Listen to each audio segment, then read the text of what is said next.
Et yo les Nazuma, c'est Alexandre, j'espère que vous allez bien. Alors les gars, aujourd'hui on se retrouve pour parler de l'épisode 17 avec bien sûr la review et l'analyse que vous avez tant attendu. On s'était quitté durant l'épisode 16 avec le match entre Inakuni Raymond et le collège alpin. La première mi-temps s'était terminée avec aussi un petit peu la deuxième mi-temps qui s'était un petit peu entamée sur le score de 2-2. On s'était arrêté sur la rentrée sur le terrain de Shiratoya, la fameuse fille de l'entraîneur qui est également le sponsor du collège alpin. Cette jeune fille qui cache énormément de secrets et qui va nous montrer littéralement durant tout le match qu'on s'est trompé à son sujet et qu'on savait tous au fond de nous que finalement elle cachait bien quelque chose. Alors comme je l'avais prédit dans ma dernière review, j'étais sûr et certain mon gars qu'elle cachait quelque chose de malade. Certes elle sait pas jouer au foot, elle sait pas se déplacer comme il faut, elle sait pas toucher blanc comme il faut pour faire une passe, ni un tir, ni le contrôler.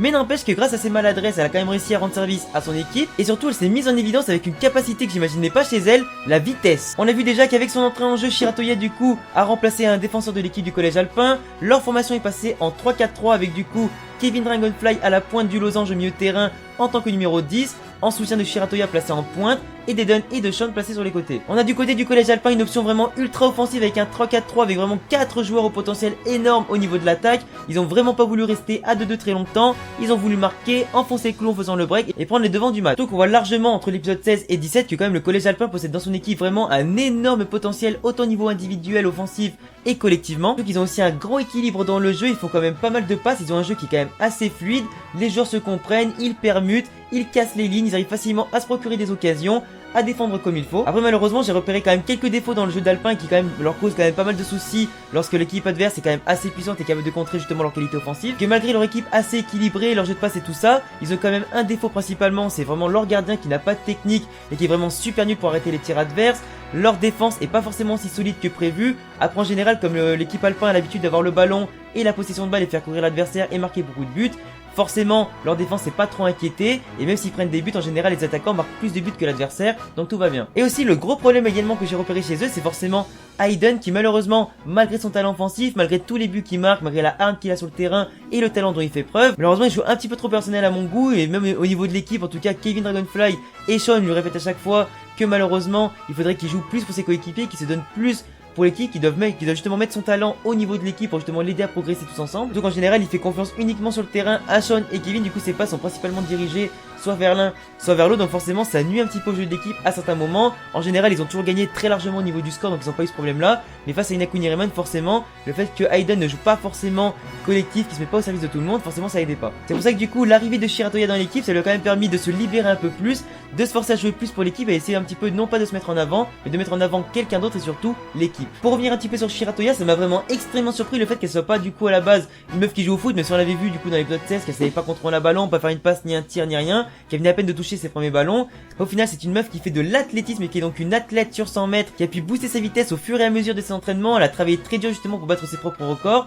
Après forcément la pauvre elle s'est dit qu'en faisant un sport individuel elle se faisait pas assez de potes, elle était pas forcément très contente, elle aimait pas s'entraîner toute seule et progresser toute seule, elle préférait justement jouer dans un club ou du moins un sport qui était vraiment assez collectif avec plein de gens, pouvoir partager sa passion avec plein de monde et profiter justement d'être tous ensemble pour jouer au foot et s'éclater ensemble. C'est justement le sourire des uns et des autres qui l'a vraiment poussé à jouer au football. En plus on voit vraiment que sur le terrain elle prend vraiment plaisir à jouer et ça fait vraiment plaisir de voir quelqu'un qui s'amuse autant, et t'as limite toi aussi envie après d'avoir vu l'épisode d'aller jouer au foot pour t'éclater également. J'avais annoncé que contrairement aux gars de la Royal Academy qui étaient juste arrivés pour participer au plan de Red Arc etc, énerver un petit peu ses coéquipiers et faire en sorte qu'ils se dépassent etc, qu'ils dépassent le plan de Red Arc, elle justement elle était exprès ici, même si c'est pas jouer au football, elle a justement apporté quelque chose de tout nouveau. Ses bourdes sur le terrain ont justement déstabilisé Inakuni Raymond, qui ne savait pas anticiper justement ses bourdes, qui ne savait pas comment se comporter face à elle, etc.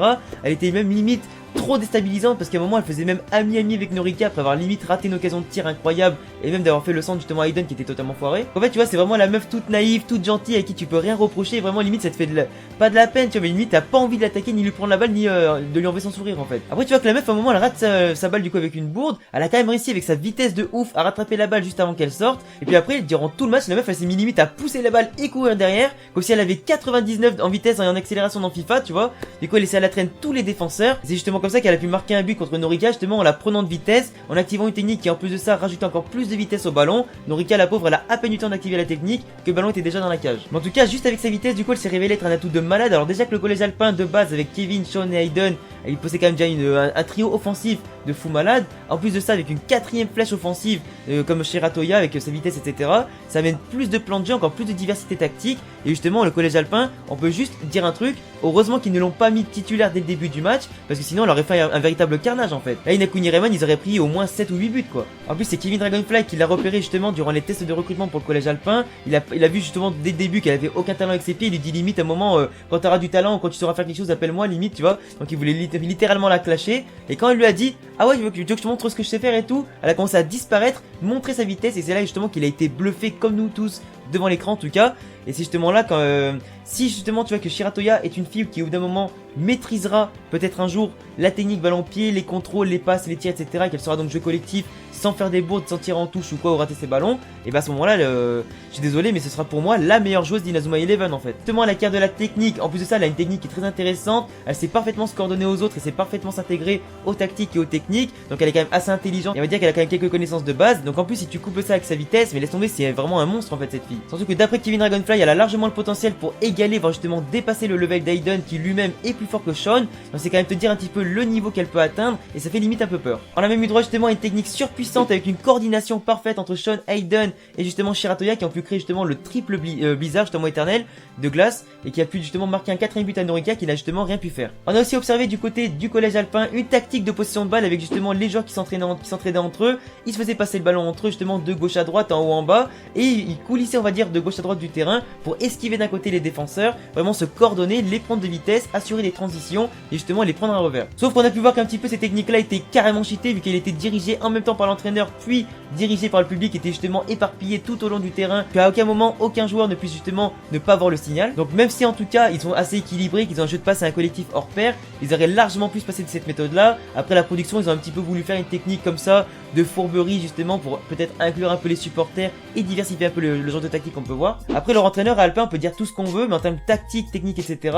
c'est quand même un très très bon coach qui leur a quand même fait beaucoup progresser. Au début Aiden était un petit peu réticent, il a dit qu'il connaissait pas le foot, il s'en est même excusé à la fin de l'épisode, était même prêt à le suivre pour devenir numéro 1 du Japon l'année suivante. Mais en tout cas celui qui m'aura fait rêver dans cet épisode là, plus que Shiratoya justement, qui m'aura quand même bien choqué, c'est justement Hattori, donc le jeune ninja entre guillemets d'Inakuni Raymond, qui m'a fait littéralement rire et littéralement plaisir vraiment avec toutes les techniques ninja justement à la Naruto, tous les mudras, donc les techniques de main un petit peu qu'il a fait pour activer des techniques d'observation, de tout ce que tu veux. Il a pu lire clair dans le jeu justement du coach du collège alpin pour découvrir un petit peu le secret de leur tactique. Il a pu du coup organiser la défense et s'est vraiment imposé comme un leader technique et tactique à ce moment-là pour contrer les offensives et relancer le ballon et justement permettre à Asuto de marquer un 3ème but dès qu'Iura a pu gagner son duel contre Sean. D'ailleurs Sean qui était impressionné par la technique de Iura justement, il lui a dit même que t'es très bon justement après qu'il ait réussi sa passe. D'ailleurs la technique de glace qui est sûrement, de la flèche de glace pardon, qui est sûrement une des plus belles techniques qu'on ait pu voir, avec également la Shining Bird de Asuto. Mais justement en parlant de belles techniques, la technique d'Hattori justement avec les mudras, les techniques ninja, l'invocation du crapaud pour marquer justement le but de l'égalisation et le 4-4, ça en fait pour moi peut-être la plus belle technique justement d'Inazuma Eleven Ares depuis le début. En tout cas Hattori dans mon estime il est grave monté. Au début c'était un petit joueur lambda, j'avais pas trop envie de m'attacher à ce personnage là, mais là franchement avec ses techniques ninja il est devenu vraiment énorme dans ma tête et du coup dans mon cœur de fan, et du coup je mets limite dans mon top 5 des personnages préférés dans Ares pour l'instant. Du coup Inakuni Raymond a pu s'en sortir grâce à son défenseur qui a pu lire clair dans la tactique adverse, grâce également à Iura qui a pu se battre justement au milieu de terrain avec Sean, qui a pu un petit peu remporter ce duel là pour permettre à Asuto de réduire le score avant que Hattori justement marque le 4-4. On a vu justement le point clé du match également, c'est Norika qui, comme je l'avais prévu également dans ma dernière review, allait s'entraîner dur pour développer une nouvelle technique qui leur a permis justement d'arrêter le triple blizzard de Sean, Aiden et Shiratoya. Et pour une fois Norika est montée dans l'estime des fans en tout cas, et elle a pu justement passer un cap, un level up, et là à mon avis il sera plus à craindre pour les attaquants à venir. Asuto en tout cas aura été élu homme du match entre le collège alpin et Inakuni Raymond, avec du coup un triplé magnifique et une magnifique prestation autant offensive que défensive. Il aura vraiment bien géré son équipe, il les aura bien relevés dans les coups durs, il a bien réussi à marquer pas mal de buts, donc en tout cas il mérite en tout cas son statut de MVP, car en tout cas aussi impressionné pas mal Aizaki. Après c'est vrai quand même que leur dernier but à la dernière seconde avec le counter strike de Kozumaru et justement d'Asuto qui ont pu contrer la frappe magnifique d'Aiden, d'ailleurs sa technique elle est magnifique, c'était un petit peu pété de marquer 200 mètres comme ça, mais bon, la production à mon avis ils ont bien vu qu'ils ont un petit peu abusé peut-être en faisant mener 4-2 le collège alpin à 5 minutes de la fin. Ils se sont dit on va faire une fin un petit peu bullshit pour justement peut-être justifier certains trucs. Mais le Counter-Strike c'est quand même en tout cas une très belle technique qui pourrait peut-être servir à l'avenir.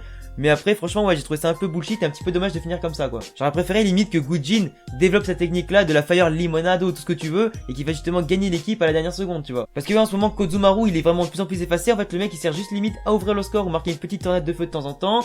Gujin le pauvre toujours pas de technique, le capitaine qui s'est toujours pas imposé, qui sert vraiment à rien. La défense d'Inakuni Raymond qui était à la ramasse totale malgré le fait qu'ils aient des techniques et tout ça. En tout cas on les a vus totalement dépassés contre le collège alpin. Du coup c'est pour ça que je pense que déjà contre l'équipe de Xavier, donc l'équipe alien, plus après à mon avis contre Tonegawa Tonsen, donc l'équipe de Marc, et après ça l'équipe de Nosaka et de Tetsuki Nomiya, moi je pense vraiment qu'ils vont se faire totalement dépasser. Ils ont tous intérêt vraiment à progresser autant en termes tactique que technique. Alors justement on conclut l'épisode sur Aizaki qui voit justement qui a pu observer le match depuis la rue. Il a vu justement qu'Asuto était élu MVP du match, il était tout content, il a souri, il s'est même rendu compte face à un miroir ou du moins face à son reflet qu'il était en train de sourire. Il se demande également que si lui-même est vraiment en train de changer, si c'est vraiment en train d'arriver. Après pour moi en tout cas Aizaki va du coup rejoindre, comme tu as pu voir ma vidéo review analyse et surtout les reviews théorie, que Aizaki à mon avis va rejoindre bientôt Inakuni Raymond.